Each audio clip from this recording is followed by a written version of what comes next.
Hello, hope you're doing well, and welcome to a video that is going to teach you something about this tune that I wrote called Tumbleweed.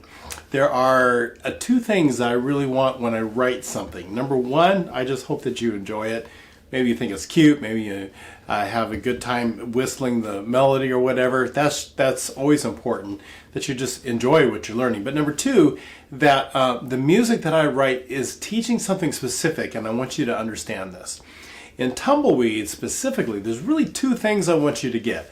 The big one is I want you to understand how to play in A major, because there's a couple of things that you need to think about.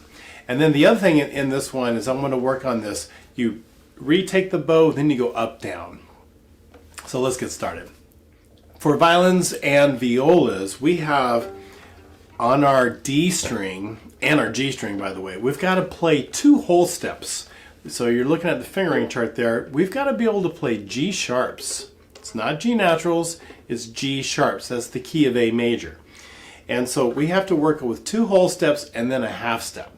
And this is a very important thing to understand. You can't play like that. You've really got to work hard on the two whole steps.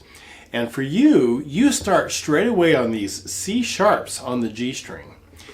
And it's the third of the chord, so it's an A, C sharp, E chord. Imagine that, A major, start on an A chord. Here's A, here's C sharp, here's the E, and you start on the C sharps. So straight away, your conductor gets you ready.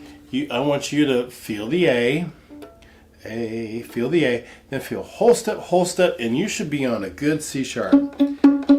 C sharp. And when I sing, I like to say sis, sis. That's the German for C sharp. There we go, C sharp.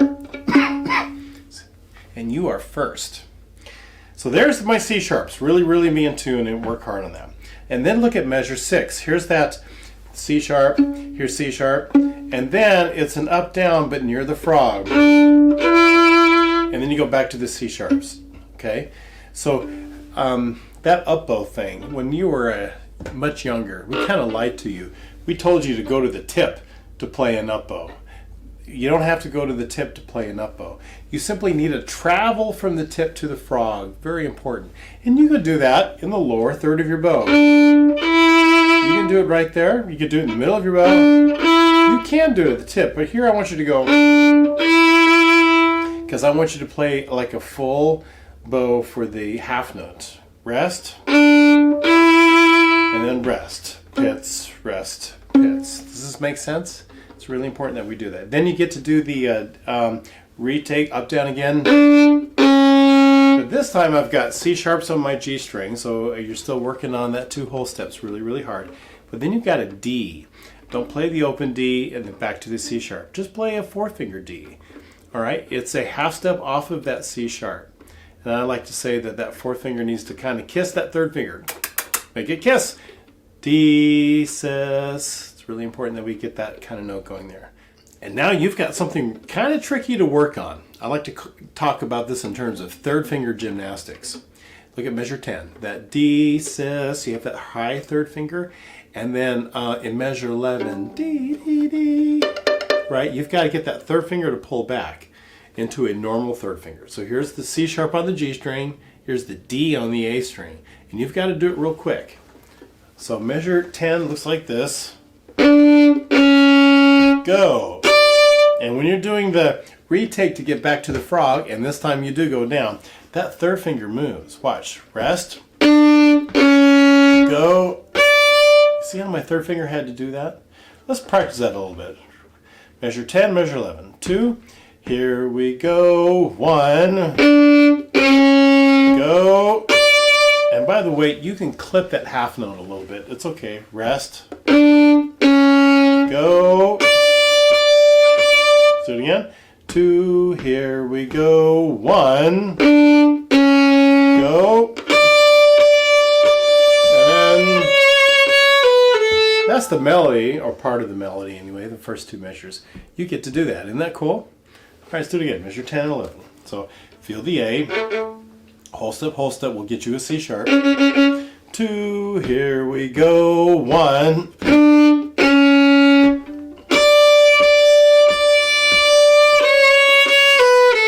Well, let's do it again. 1, 2, here we go, 1.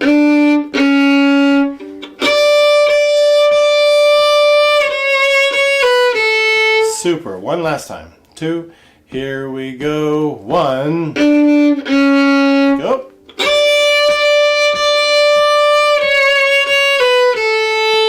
Very good. All right, measure 13. You're pizzicatoing, rest, pizz, rest, pizz, rest, G sharp. Same spot as that C sharp, I'm just on the D string. G sharp, and then I gotta pull my 3 back again for the D. And you do that little lick again. So at measure 10, you're going C sharp to D. Here you're going G sharp to D. So if you practice really hard to measure 10 and 11, you got, what is that, measure 14 and 15, piece of cake, no big deal, right? Rest, G sharp, rest, rest. Let's do it again. This starts in measure 14. Ready? Go. 1, 4. Super. Let's do it again. 2. Here we go. 1, 3, 4.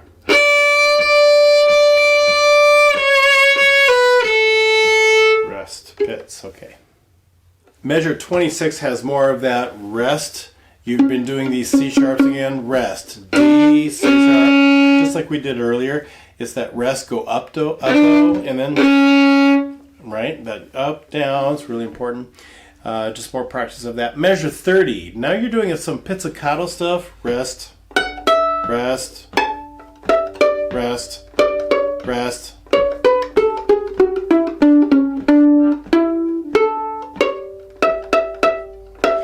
So with this, I really want you to look at measure 32. 32 is a scaled pattern, but it starts on C sharp rather than A. But we're in the key of A. So what does that mean? That means when you play, you've got C sharp, B, A, G sharp. 2 whole steps. You can play an open A, it's fine. C sharp, B, A, G sharp, F sharp, E, D, C sharp. Right? So you go from that C sharp to that C sharp.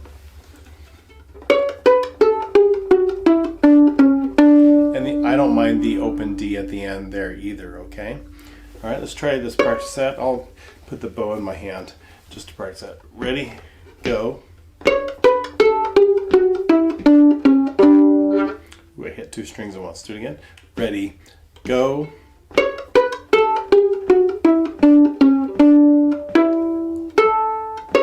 And then this E, I'm fingering the whole step, half step, whole step, and make sure that E gets up there high enough so that you can have that 4th finger E. I would rather hear 4th finger E than the open. That's just kind of bright and ringy, and I don't really want that. It could be a 4th finger. Let's try it again. So this is measure 32. Ready, go.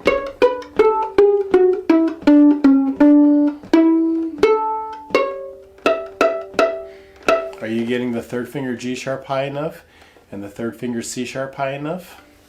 Let's try it again. 2, here we go.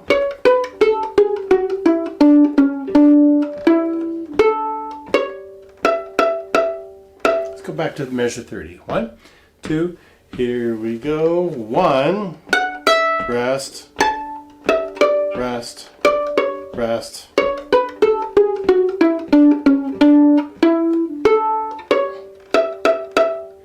Good. Okay.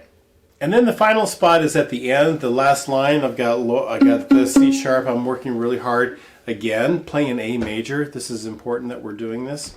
And then near the end, you've got that rest, up, down. And just keep in mind, you know, that whole idea, we kind of lied to you.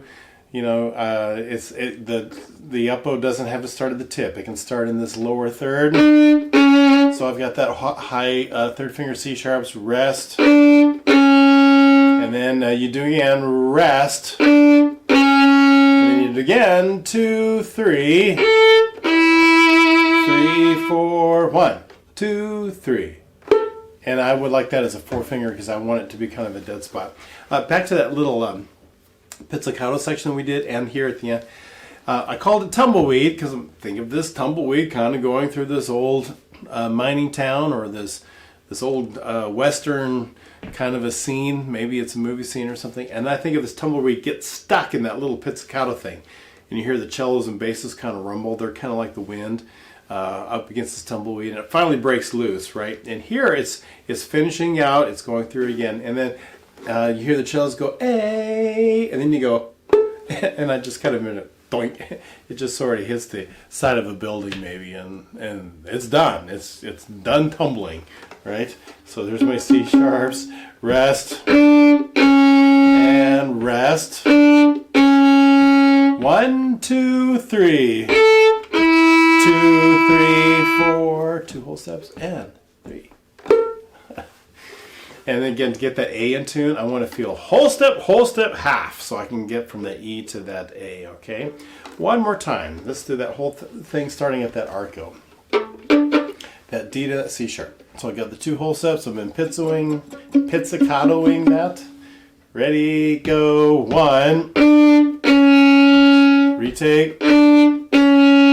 1, 2, 3. 3, 4, A, 2, 3. All right. Hope you enjoyed this, and I will see you on the next video.